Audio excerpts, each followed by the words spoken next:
Joe, we continue on our path here on talking about teams that have a legit national title run. Now we get to the University of Texas and the Texas Longhorns. Your thoughts on what does Texas have to do? What can they do? What do they have to do to get to a national title and win the whole thing, man? Well, they're another team that was given a super favorable opportunity based on who they get to play in the first round and in the second round, like the path that we discussed for Penn State. You do hear some folks that try to hype up the possibility for Clemson to upset Texas, and it all comes down to how Quinn Ewers plays. But Clemson is the perfect type of a game for how Texas has performed this year, where they just dominate a mid-level, slightly above average team, and then the Texas fans start talking smack. They're in this position going up against an offensive line that's incredibly mediocre, that could not run on SMU in the second half. They should be able to dominate that game. Arizona State does not have the bodies, especially on their defensive line, to slow down Trey Wisner and that rushing attack from Texas. But where the real conversation comes into play is, how would they play theoretically in a game against Oregon? I think that, and this comes up with every time that we talk about a matchup against Oregon, your inability to get Trey Wisner going has hurt you in some of your worst performances. You're going against Georgia. Let's call it what it is. Against Georgia specifically. Going up against a run defense that has allowed significant production to opposing running backs in some of their games. Mm-hmm. If you put an emphasis on running the football, that's the path. That's how you beat Oregon and get to the national championship game, is running the football as effectively as you can against that Oregon run defense. I know we keep bringing that up, but that is the most important thing, because when they don't run the football and there's 2 Georgia losses, Quinn Ewers is throwing the ball too much, and when he's throwing the ball too much, he fumbles and he throws interceptions, plain and simple. You're right on the quote-unquote easy path. What's interesting to me is, how does Clemson respond here? How do they respond? They got new life. Hey, man, we're going to a playoff. I've seen Quinn Ewers battle with teams, and I've seen Texas this season battle with teams that, quite frankly, are not better than Clemson. And I am talking about Vanderbilt. So you're right. Texas has the receivers. They have the offensive line. They probably have the better quarterback in this scenario.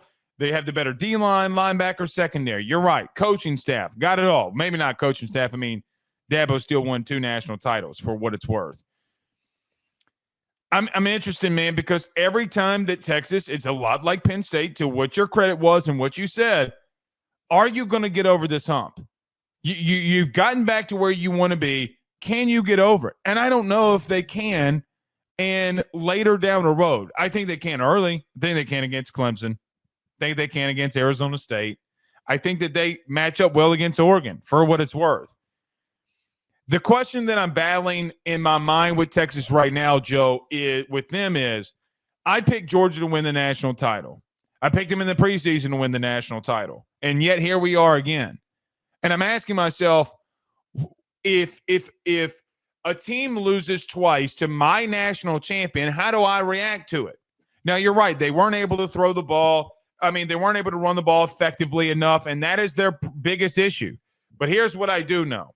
They went up against the secondary and threw that thing all around. Now, against Georgia, the second time, they had some goofy things that had to happen. Balls had to be batted up in the air. I don't blame Quinn Ewers on the interceptions he threw in the SEC championship game. They're freakishly stupid plays, right? Guy bats the ball in the air and he's running down the sidelines and he catches it. Okay, great play. What do you want me to do there? I saw Quinn make some elite throws. There comes a part where, Joe, what would benefit them is the style of matchup that they're getting into. I think that you just being who you are can win these first 2 games. What happens when they do have a running game and can run the ball against an Oregon team that can't stop anything? So we know what happens if they can't run the ball. Quinn Ewers cannot throw them into a win. But when they are able to establish that running game, A&M happens. Right, where they're able to establish somewhat of a running game, and Quinn makes a critical throw and throw it down, even though he got picked off for a pick 6 late again. It just comes down to they dominated that football game in a 10-point win. Dominated it. So I look at them and say, look, their path is easy, but again, there goes to a point where styles make fights. Now, last thing I'm going to say here. If I'm Steve Sarkisian and I'm in this playoff run and they're struggling, I am putting in Arch Manning. Yep. I am putting in Arch Manning because I don't know if he does not give you a better chance to win a national title. I agree with that, and I think that it goes in line with what the general approach needs to be with decision making for this playoff run. They need to, Blake, take as much out of the hands of Quinn Ewers as possible. And I know that sounds super negative to say, but or give him easy throws and make plays for him. Yes, behind that. Right. He is a gifted player. When he is in rhythm and there is pressure off of his shoulders to be Superman, and he creates situations where he thinks he has to be. That's been his problem. He thinks that he has to go and make the big play when he doesn't need to, and it leads to these turnovers that he has. Running the ball more effectively and finding ways and not abandoning it in close games is really important. Bringing in Arch more and using him as a runner, which has been impactful, needs to happen more often. Instead of just springing him in there and feels like random short yardage situations, bring him in for maybe not a whole series, but at the beginning of a series to run the ball a couple of times, maybe get a pass off and then bring Quinn back in. There are creative ways to take things off of his shoulders. I just don't want to see a confidence impacted Quinn Ewers have a bad interception in a close game that completely takes him out of it, kind of like what happened against Georgia, or lets the team back in it like Texas A&M.